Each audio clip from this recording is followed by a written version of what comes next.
और अयोध्या में बड़ी धूमधाम से खुशहाली मनाई जा रही है।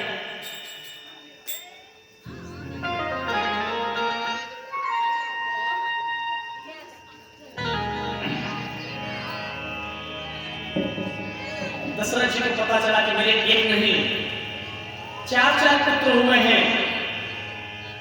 बड़े आनंदित हुए, बड़ा प्रसन्नता हुई उनको।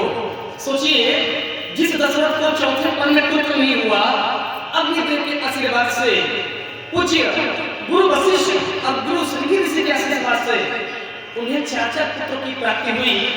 आज दशरथ अपने आप को बड़ा भागी मान रहे हैं।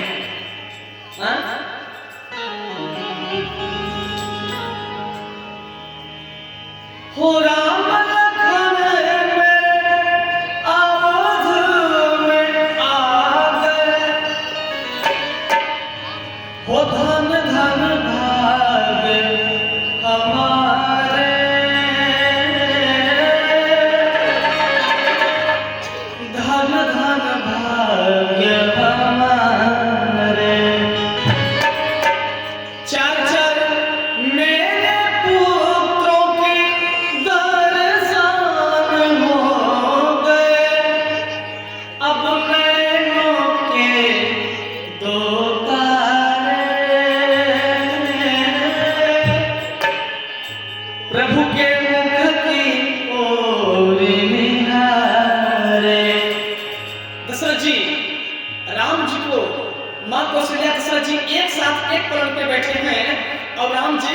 राम जी का सर जो है मां कौशल्या के हाथ में है और राम जी का पैर जो है पूज्य दशरथ जी महाराज के हाथ में है। माता और पिता साथ में लेकर के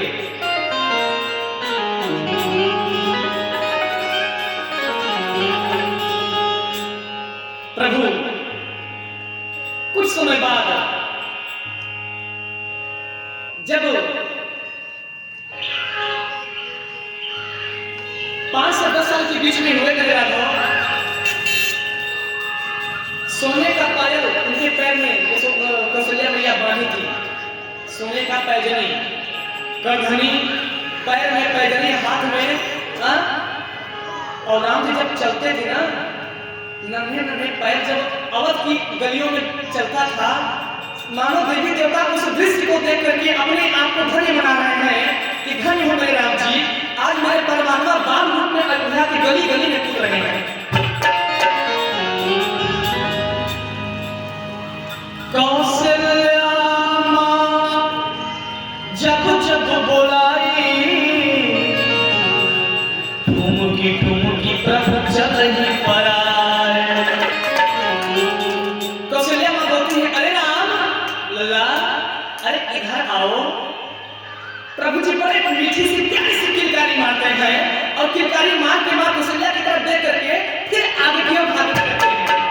कौशल्या मां भगवान को पकड़ने के चक्कर में आगे बढ़ रही है, पकड़ नहीं पा रही है। प्रभु बड़े तीव्र गति से भाग रहे हैं, मां गिर जा रही है।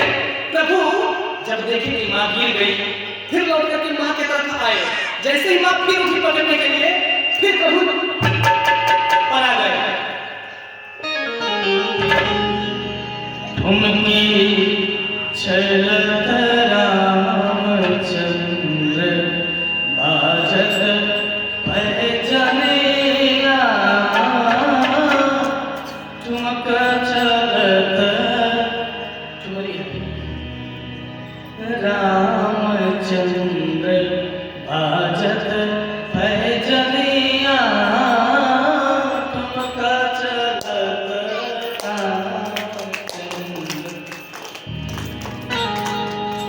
कौशल्या मां जब जब बोलाई, ठुमकी ठुमकी प्रभु चल ही पराए। एक बार जब समय आया, कौन सा समय? जब प्रभु भागने लगे तब कौन सा समय आया? नामकरण शुभ अवसर जाने, भूपि बोली पठे मुनि ज्ञाने। जब किसी के घर में पुत्र हो जाता है तो लोग कुछ समय बाद तुरंत नामकरण कर देते हैं कि इसका क्या नाम रहेगा।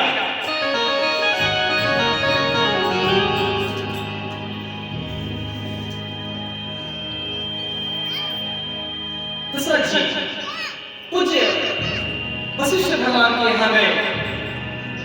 गुरुदेव के चरणों में बारंबार प्रणाम करते हुए बोले, हे गुरुदेव महाराज, आपके मिश्रित मुखार बिंदुओं से मेरे 4 पुत्रों का नामकरण हो जाए तो मेरा अहोभाग्य, बड़भाग्य, परम भाग्य। वशिष्ठ जी बोले, हे नरेश, हे अवधेश, हे कौशलेश, नरेश, हे अवधेश, हे नरेश, हे कौशलेश, हे परेश। दशरथ जी, आप ऐसा क्यों नहीं कहें? आप स्वयं धर्म को धारण करने वाले हैं। धर्म धुरंधर गुणनिधि ज्ञान, हृदय भगति मति सारंग पान। वशिष्ठ जी बोले, हे दशरथ, आप नामकरण पूजा के सामग्री की सब व्यवस्था करिए और मैं आता हूं। गुरुदेव महाराज आए। वशिष्ठ जी राम जी को अपने गोद में लेकर के प्रभु के मस्तक को वशिष्ठ जी चुंबन करते हैं। मेरे राघव के मस्तक को और उनके गंभीर चरणों को वशिष्ठ जी चुंबन करते हैं, मानो उनको सारा सुख मिल रहा हो। स्वयं गुरुदेव महाराज जिस प्रभु के गुरुदेव हैं, आज प्रभु के गुरुदेव से प्रभु के चरणों को चुम रहे हैं, ऐसा उनका सौभाग्य है। गोद में लेकर के राम जी को वशिष्ठ जी बोले,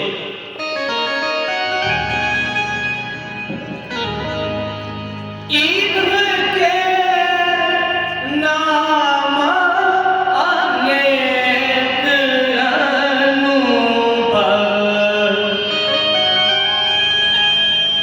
इनके नाम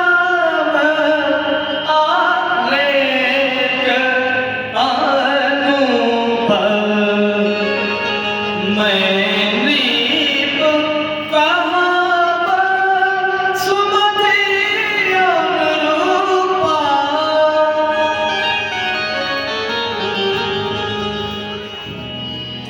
हे राजन, इनके नाम अनेक प्रकार से हैं, अनेकों नाम है, एक नाम नहीं है। और दशरथ बताइए, जिसके अनंत गुण और अनंत नाम हो, भला उसका नाम रखने की क्या जरूरत है? दशरथ जी बोले, हे गुरुदेव महाराज, आपके शुभ अमृत भरी वाणी से मेरे पुत्रों का नामकरण हो। दशरथ जी बड़ा अन्ना भी नहीं किए, तब वशिष्ठ जी बोले, जो सुख धाम, जो सुखों के धाम है, जो सुख धाम राम असनाम, अखिल लोकदायक विश्राम। ये दशरथ, आपके जो बड़े पुत्र हैं, इनको देखने मात्र से पूरे सुखों के धाम है, ये सुखों के धाम मिल जाते हैं। मंगल को सब लोग हर जाते हैं और अमंगल का नाश हो जाता है। ऐसे इनका नाम मैं राम रखता हूँ। प्रेम से बोलिए श्री राम जी महाराज की जय। विश्व भरण पोषण कर जोई, ताकर नाम भरत यश होय। हे दशरथ, आपके मझले पुत्र का नाम मैं भरत रखता हूँ, क्योंकि इसके दर्शन करने मात्र से ऐसा प्रतीत होता है कि यह विश्व का भरण पोषण करेगा। अर्थात जिसके अंदर ये महत्ता हो, गुणवत्ता हो, उसी का नाम भरत हो सकता है। प्रेम से बोलिए भरत जी लाल की जय।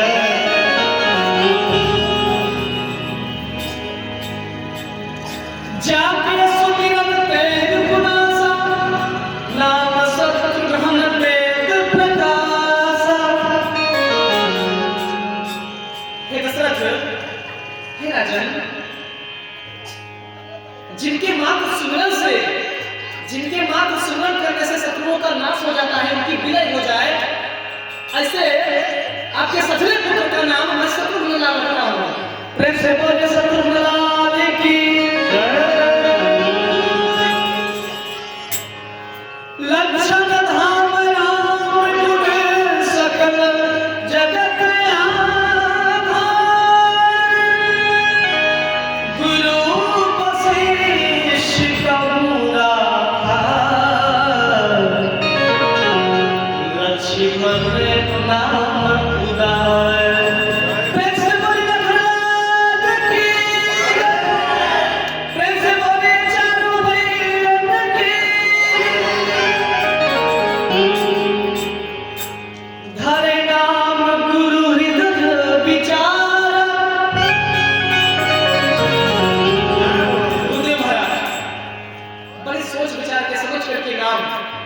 रख दिए। अब इस प्रकार पुनः एक दिन कौशल्या मैया हरि को, मेरे राम जी को पालने में झुला रही थी।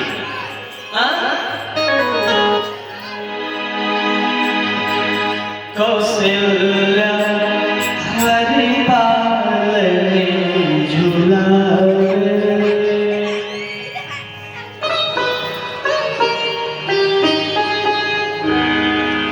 कौशल्या हरि पालने झुलावे, लोरी सुनावे मोही जाता भरमावे, लोरी सुनावे मोही जाता भरमावे, रसोई से पालना हिलावे, कौशल्या हरि पालने झुलावे। माँ एक बार जननी अनहाए, करी श्रृंगार फुलना पौधाए, एक बार मैया श्री राम जी का श्रृंगार करके काजल की बिंदी करके मेरे प्रभु को पालने में झुला करके चली गई पूजा करने।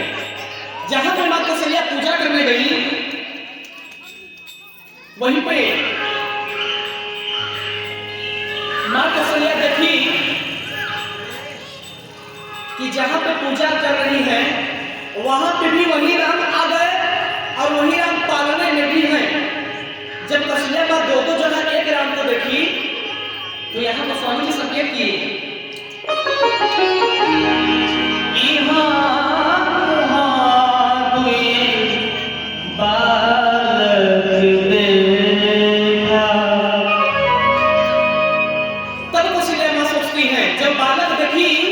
मन में सोची अरे मति भ्रम मोर की आन विषेखा। हे परमात्मा, मेरी मति ही मान गई है या मेरे साथ कोई छल हो रहा है? आखिर कारण क्या है? जिस पुत्र को मैं पालने में झुला के आ रही हूँ वह पुत्र मेरे मंदिर में कैसे आ गया? मति भ्रम मोर की आन विषेखा। तब कौशल्या मां निवेदन करने लगी कि प्रभु ऐसा क्यों मेरे साथ हो रहा है? तब भगवान राम फिर अपने चतुर्भुज रूप में दर्शन फिर दिए। इस बार बोले कि मां धैर्य को धारण करके सुनिए, इस बार मैं अपने रूप में इसलिए दोबारा आया हूं कि मेरे मां सतरूपा को विश्वास हो जाए कि मैं भी राम रूप में आया हूं। सब बंद कर दीजिए, उधर घुमाइए, बंद कर दीजिए, बंद है कि नहीं?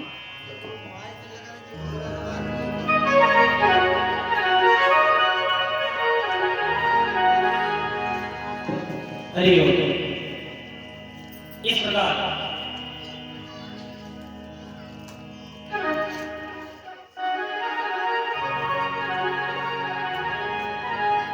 कौशल्या मां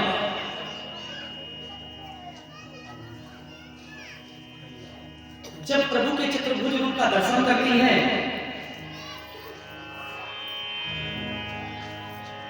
तब उनके मति में, उनके दिमाग में जो भ्रम था वह दूर हो गया। राम जी बोले, हे सतरूपा मैया, क्यों चिंता करती हो? मैं हूं, आप मुझे पहचान लो। और मां सतरूपा रूपी जो कौशल्या मैया है उनको दर्शन दे करके प्रभु उनकी यादाश्त को भंग कर दिए, क्योंकि उनको याद न रहे कि मैं दर्शन दिया हूं।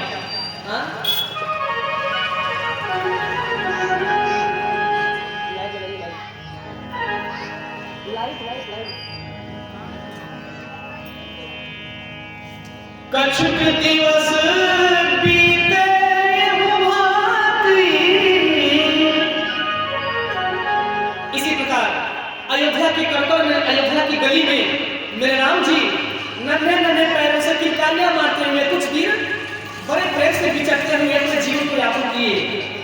नर की नीला किए मेरे राम जी। एक दिन क्या हुआ,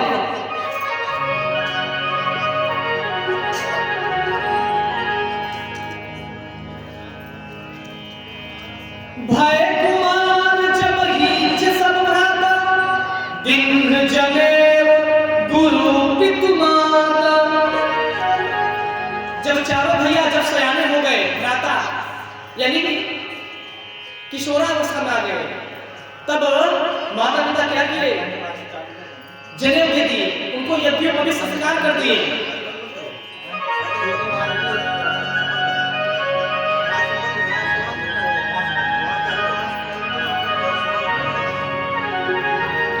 प्रेम से बोले सीताराम जी महाराज की जय।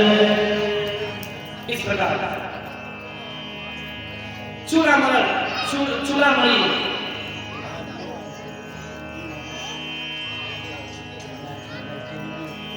चूड़ाकरण गुरु पंजाई, उनका प्रभु का अपने संस्कार हुआ, उनका यज्ञोपवीत संस्कार हुआ। यज्ञोपवीत संस्कार होने के बाद गुरु गृह गया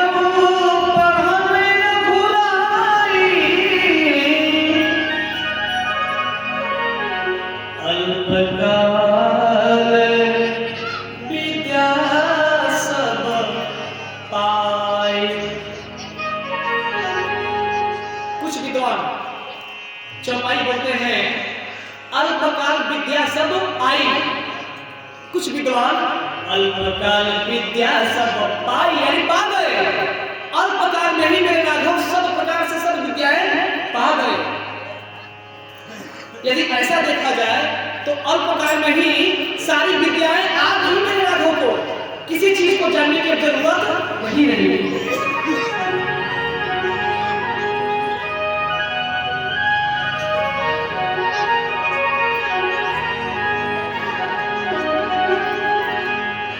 गुरु वशिष्ठ के यहाँ से शिक्षा दीक्षा लेकर के भगवान पुनः अपने अयोध्या आ गए।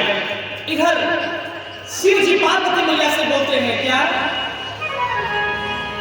यह सब चारिका कहाँ मैं गाई,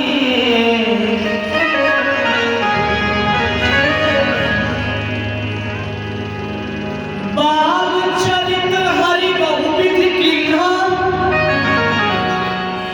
अति आनंद दासन सुख दिन्हा। बाल चरित्र हरि बहुविधि कीन्हा, मेरे राम जी बाल चरित्र ऐसे किए जैसे जो भी लोग देख रहे हो, प्रभु का दर्शन कर रहे हो, उनको यकीन नहीं हो रहा था कि ये परमात्मा है। इस भाव से मेरे नारायण लीला कर रहे थे। हे गिरजे, यह सब चरित्र कहा मैं गाई, अगली कथा सुनहु मन लाई। हे गिरजे, आपने पूछा कि मुनि प्रभु कहो राम अवतारा, आप पूछी थी कि प्रभु राम अवतार का कारण क्या है, किस प्रकार से राम जी अवतार लिए। इसलिए गिरजे मैंने आपको बताया। हे गिरजे, एक बार मुनि विश्वामित्र जी अपने आश्रम में तपस्या कर रहे थे, और जब जब होय धर्म की हानि बाढ़े ऐसे महाअभिमानी, उसी प्रकार एक बार विश्वामित्र जी अपने आश्रम में तपस्या कर रहे थे, बड़े मन लगा करके पूजा पाठ हवन यज्ञ कर रहे थे। उसी समय मारी सुबाह का प्रेमकारी उपद्रव कर दिया, जात को यज्ञ में तहका मचा दिए, यज्ञ को विध्वंस कर दिए। ओम अग्निदेव नमः स्वाहा। ज्यों 101 आहुति पड़ा, 102 आहुति में मारी सुबाह गौ माता का कटा हुआ मांस ला करके, रक्त ला करके यज्ञ कुंड में डाल करके यज्ञ को भंग कर दिए। विश्वामित्र जी को बड़ा चिंता हुआ।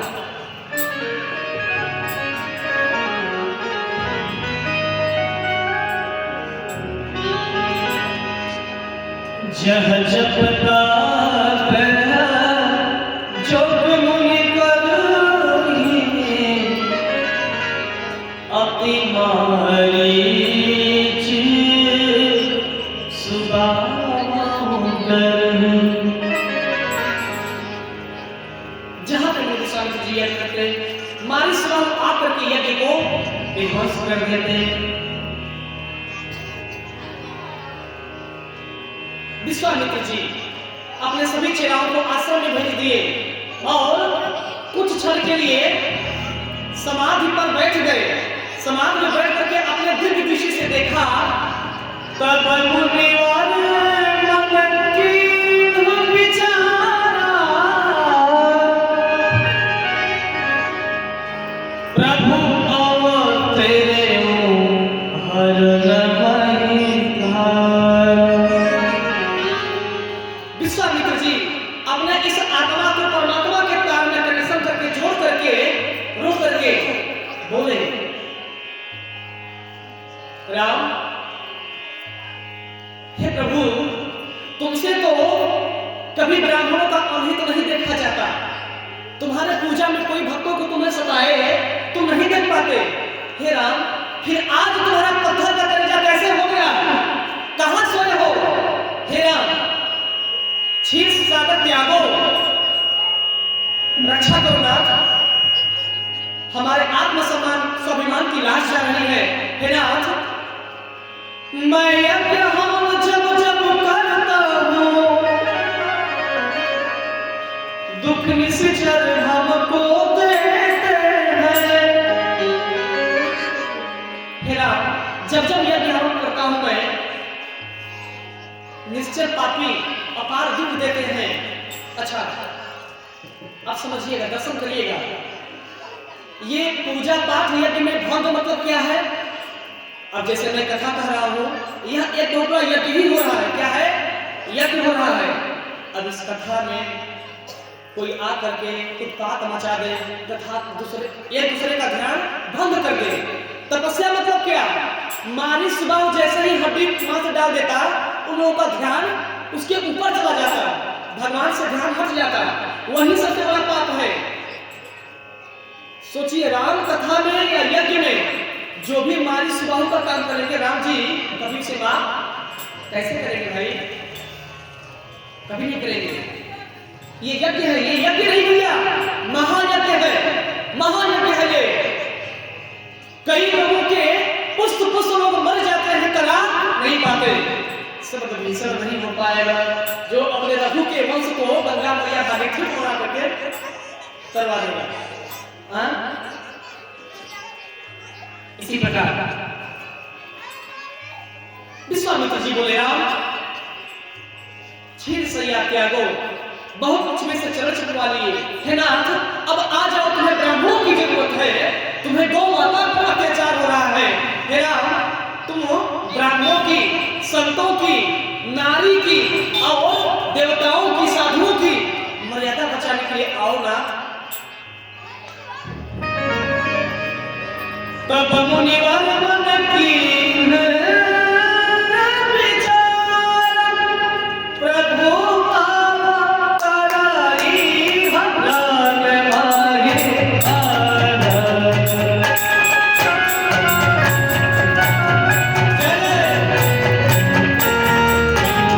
तब मुनिवर मन कीन्ह विचार,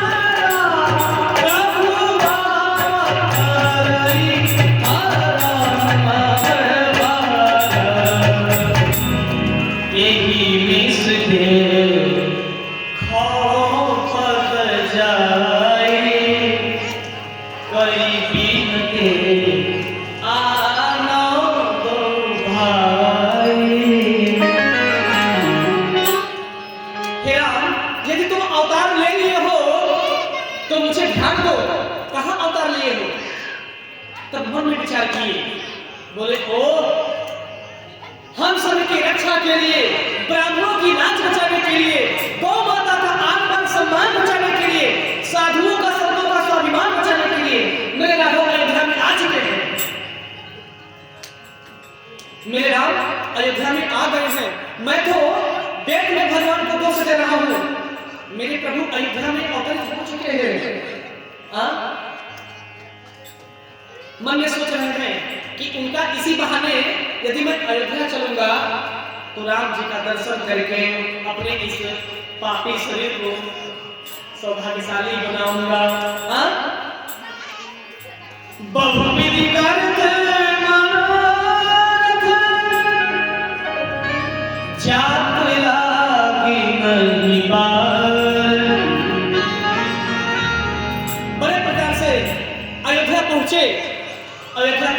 के स्नान सरयू मैया में स्नान किए। प्रेम से बोले सरयू मैया की जय।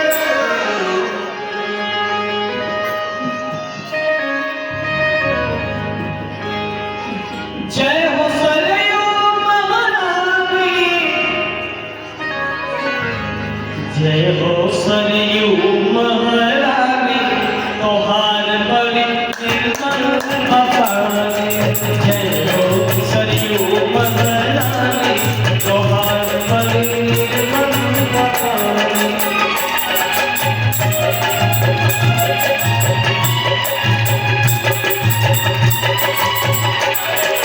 निर्मल पानी मैया अमृत पानी, निर्मल पानी मैया अमृत पानी।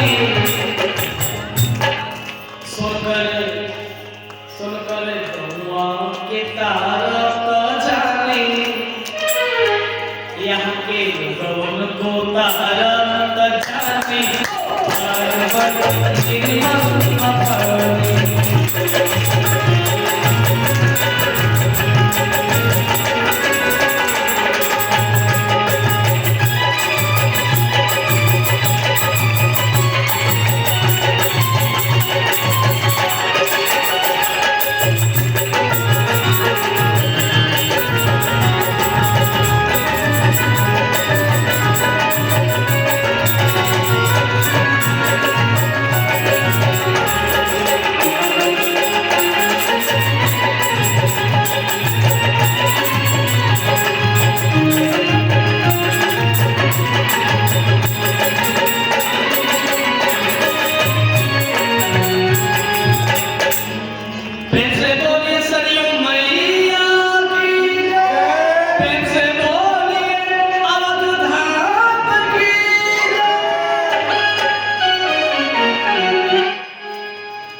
बहुविधि करत मनोरथ, जात लागी नहीं बार।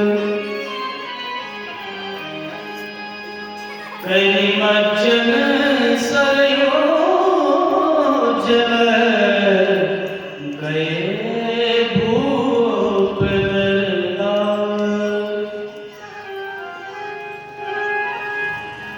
सरयू मैया में स्नान करके विश्वामित्र जी मन में सोचते हुए अवध के गलियों की तरफ आगे की ओर प्रस्थान किए। हो राम लखन के दर्शन होंगे, धन धन ठाकर हमारे, धन धन ठाकर हमारे।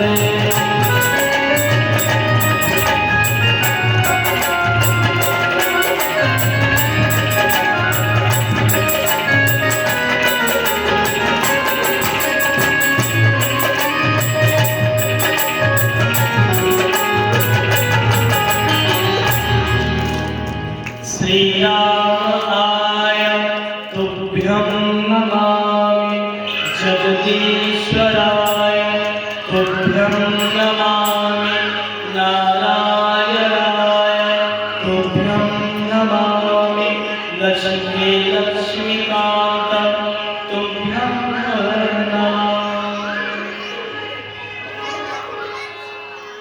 विश्वामित्र जी अयोध्या में जैसे ही पहुंचे कि आज मेरे राम लक्ष्मण के दर्शन होंगे, धनधन भाग हमारे, आज ये पापी अखियां धन्य हो जाएंगी राघव का दर्शन करके। आज अपने राम के दर्शन होंगे। इधर जब राजा दशरथ जी को पता चला कि गाधी में ब्रह्मपुत्र भगवान पूज्य ऐसे ऋषि महर्षि विश्वामित्र जी आए हैं, महाराज दशरथ को प्रसन्नता की कोई सीमा नहीं रही। आज वो सोच रहे हैं, जय जय, आज वो सोच रहे हैं कि मेरे अहो भाग्य परम भाग्य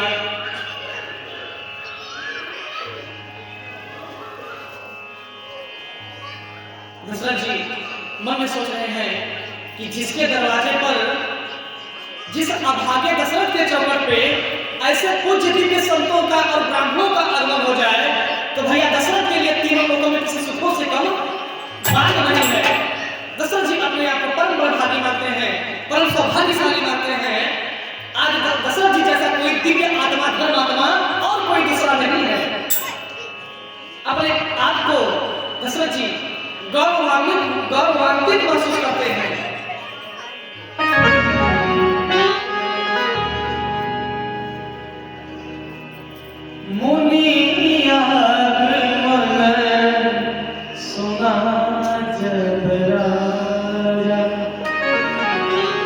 यहाँ किसी के दरवाजे पे ब्राह्मण चले जाएंगे, सुनने को छोड़िए, देख भी लेंगे लोग ना, तो राम राम बोलने में भी शर्म आती है, मेरी लाज चली जाएगी, ऐसे लोग करते हैं। हाँ हो, मैं देख रहा हूँ, तो आप लोग भी देखते होंगे, पहले ब्राह्मण ही बोलते हैं दूसरे को भैया राधे राधे। हाँ, तो ये हम सभी का सौभाग्य है कि अगला हमको नहीं कर पाता, इसलिए पहले हम ही लोग भाषा से फेंक देते हैं, भैया तुम झेलो, तो राधे राधे, तब अगला बोलता है राधे राधे। पहले बोलना चाहिए। अगर आपके सामने ब्राह्मण है, वो आपसे नाराज भी है, प्रयास करिए कि अपने माध्यम से दूसरे के मुखों से भगवान का नाम बोलवाइए, सबसे बड़ा पुण्य काम है। अपने दुश्मन से भी हम लोग मिलते हैं तो बोलते हैं राधे राधे, वो भी सोचता है कि कैसा आदमी है भाई, इसका मैं दुश्मन हूँ, और हंस करके बोलाए राधे राधे। तो ऐसा विचार करिए, ऐसा स्वभाव बनाइए, आपका दुश्मन भी आपको मुस्कुरा करके देखे। यही है भक्त। मुनि आगमन सुना जब राजा, मिलन गयो ले विप्र समाजा। अरे भैया, जैसे कि दशरथ जी को पता चला कि गांधी तनय महर्षि ब्रह्मा के पुत्र भगवान विश्वामित्र जी आए हैं, तो भैया उनको सुनने में देर हुआ, लेकिन जाने में देर नहीं हुआ। दशरथ जी सुन लिए, उनको सुनने में बहुत देर हो गया, लेकिन जाने में, कहाँ जाने में? विश्वामित्र जी के पास। सुनने में देर हो गया कि कोई आया है, लेकिन वो जैसे ही सुनते हैं, अरे तुरंत मिलने गया। विश्वामित्र जी से मिलने दशरथ जी बड़े विद्वतित धर्मात्मा, ऐसे विद्वान जो वेदों के शास्त्रों के परम विद्वान ब्राह्मण हैं, ऐसे ब्राह्मणों की टोली लेकर के विश्वामित्र जी से मिलने गए, क्योंकि लोहा को लोहे काटेगा ना, लोहा को सोना थोड़ा काटेगा। अब विद्वान अगर ब्रह्मा के साक्षात पुत्र आए हैं, तो दशरथ जी से मिलना उनकी बड़ी बात नहीं है। तो दशरथ जी सोचे कि अपने घर में यदि अपने से बड़ा कोई आ जाए, तो घर में अपने से बड़ों को मिलवाना चाहिए, तभी अपने मिलना चाहिए, ये मर्यादा कहती है। अब हमारे घर में कोई आ जाएगा, बोलेगा कि महाराज जी आपके पिताजी से मिलना है, तो हम बोल देंगे, हम पूछेंगे कि मेरे अंगने में तुम्हारा क्या काम है? शोभा देगा नहीं ना? अपितु हम वहां यह करेंगे जो धर्म है। धर्म क्या है? मैं क्यों ना पिताजी को ही मैं बुला दूं कि अपना दोनों को समझे। मैं ये धर्म, ये मर्यादा होती है। कहने का मतलब, आपके घर में कोई बड़ा यदि आता हो, आप बात करने के काबिल नहीं है, तो क्या करिए, अपने से बड़े को बड़े से मिलवा दीजिए, आपकी सम्मान। वही दशरथ जी अकेले नहीं गए, गुरु वशिष्ठ जी को भी साथ में ले गए। मिलन गयौले विप्र समाजा।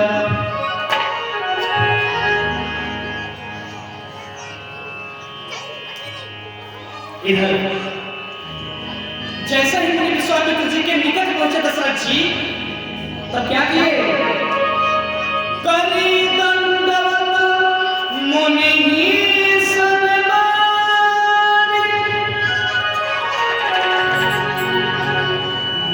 आसन पर आने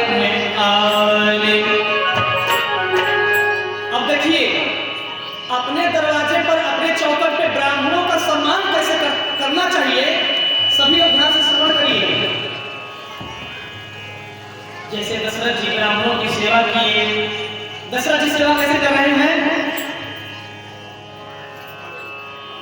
करी दंडवत मुनि सम्मानी, मुनि जी के समक्ष खड़े होकर के दशरथ जी खड़े खड़े गिर पड़े, अलग ही में दंडवत हो गए। हे महाराज विश्वामित्र जी, सादर दंडवत कोटि कोटि का था। परम भाग्य के आप यहाँ पधारे विश्वामित्र के दर्शन हो गए। धन धन भाग्य हमारे, अब धन धन भाग्य हमारे। ये दशरथ जी सोच रहे हैं कि ब्रह्मा के साक्षात पुत्र महाराज गुरुदेव महाराज विश्वामित्र जी का दर्शन हो गया। धन धन भाग हमारे, जो विश्वामित्र मेरे गुरुदेव महाराज आप मेरे अवध में पधारे। धन धन भाग हमारे। बड़े प्रेम से दंडवत करके महाराज अपने महल में ले गए, अपने निज कक्ष में ले गए और विश्वामित्र जी के बराबर में नहीं बैठे। निज आसन बैठार आने, मतलब जो दशरथ जी हमेशा अपने आसन पर बैठते थे, अपने आसन को ग्रहण करते थे, आज उसी आसन पर गुरुदेव महाराज विश्वामित्र जी को बैठा करके उनके चरणों को अपने हाथों में लेकर के वो स्वयं नीचे बैठ गए। ये दशरथ जी की दिव्यता है। समझ में आ रही है कथा? क्या समझ रहे हैं? ब्राह्मणों की सेवा होनी कैसे चाहिए, ये सबको समझना चाहिए। दशरथ जी विश्वामित्र जी को अपने बराबर आसन में बैठा करके वो नीचे बैठ गए। विश्वामित्र जी के चरणों को अपने हाथों में ले करके चरण पखारी किन्हरति पूजा,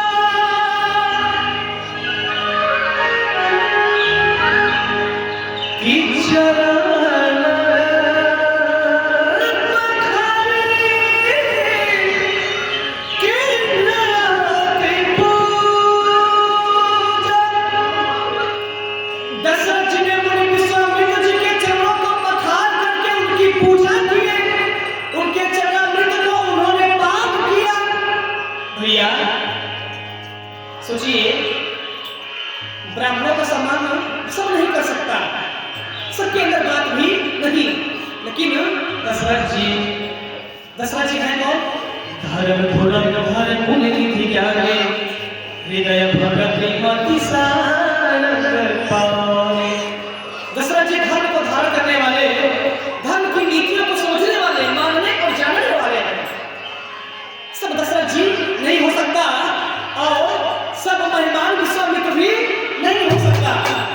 सोचिए भैया, जो दशरथ जी जैसा धैर्यवान बड़े आदमी और धनवान पुरुष रहे, वही मुनि विश्वामित्र जी का सम्मान करे, सबके बस की बात नहीं है। जब मुनि विश्वामित्र जी के चरणों को पखारे दशरथ जी, तब क्या बोले?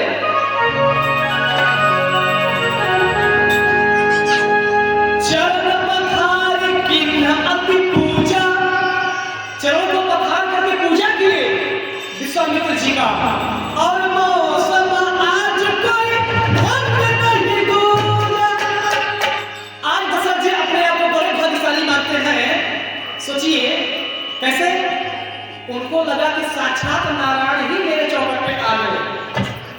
अगर आपके दरवाजे पर ब्राह्मण या गौ या साधु या एक अबला नारी भी आ जाए ना, तो समझिए कि भगवान ही आ गए। पता नहीं किस रूप में आकर नारायण मिल जाएगा, निर्मल मन के तरल में श्री राम का दर्शन। पता नहीं किस रूप में आकर श्री सत्संग मिल जाएगा, निर्मल मन के तरल में श्री राम का दर्शन पाएगा। सीताराम सीताराम सीताराम कहिए, सीताराम सीताराम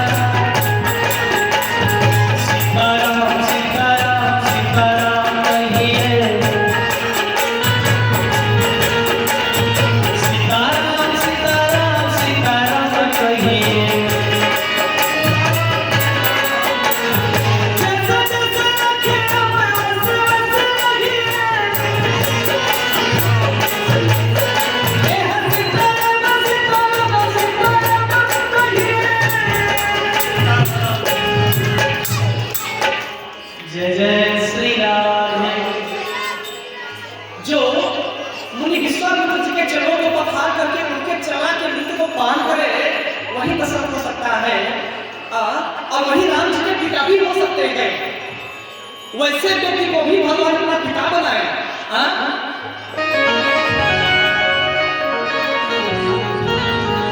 विधि भांति भोजन करवावा, मुनिवर हृदय हरस सुखी पावा। दशरथ जी बड़े प्रकार से भोजन करवाए, चरणों को पखार करके पूजा किए, उनको शयन करवाए। लेकिन जब विश्वामित्र जी शयन करने लगे तब चारों भैया कहीं खेलने गए थे, धनुष बाण लेकर के आ गए।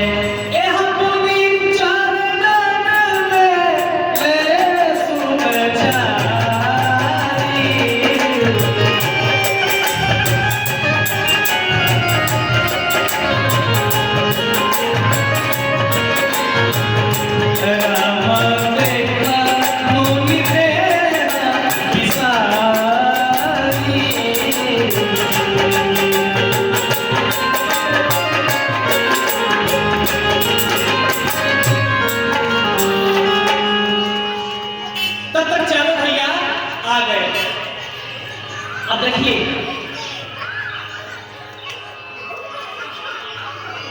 चारों भैया जब आए, जैसे ही राम जी का दर्शन विश्वामित्र जी किए तो देखते ही विश्वामित्र जी अपना सारा सुध-बुध हो बैठे। राम देख मुनि देह में सारी अपने देह को ही भूल गए। विश्वामित्र जी देखते रह गए। राम ही देख रहे अतिलोचन, राम को देख रहे हैं लेकिन उनकी आंख थक नहीं रही, निहारते जा रहे हैं। बड़े प्रकार से दशरथ जी सेवा किए। शयन से उठ करके विश्वामित्र जी जब शयन करके उठे तब दशरथ जी पूछ बैठे, क्या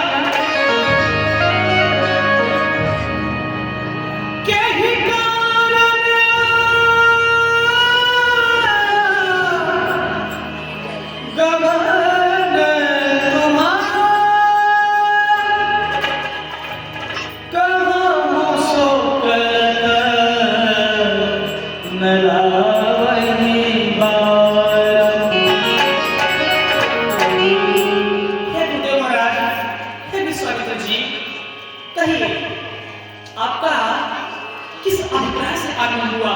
क्योंकि मुनि असकृपा न किन्हीं काहू, आपने जो आज कृपा किया ऐसी कृपा कभी इसके पहले आपने कभी मेरे ऊपर नहीं किया है ना।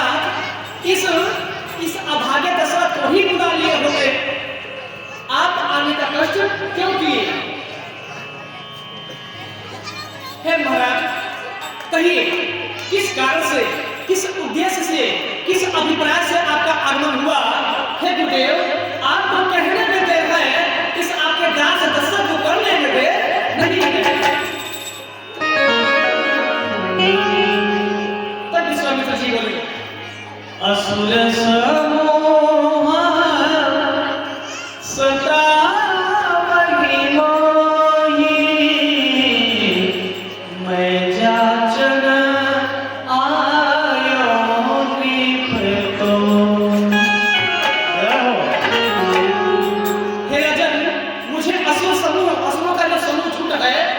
मुझे तपस्या नहीं करने देता। जब जब यज्ञ हम करता हूँ निश्चय मुझे दुख देते हैं, संताप देते हैं। देखिए मर्यादा एक और है, जब आपसे बड़े आपसे बात कर रहे हों तो पहले उनके पूरी बात को सुनिए, न कि बीच में टोका टाकी करिए। विश्वामित्र जी इतना ही बोले थे कि असुर समूह सतावो मोहि, मैं जाचन आया नित मोहि। इसलिए हे राजन मैं आपके यहाँ जांचने और परखने के लिए आया हूँ कि मेरा काम हो पाएगा या नहीं।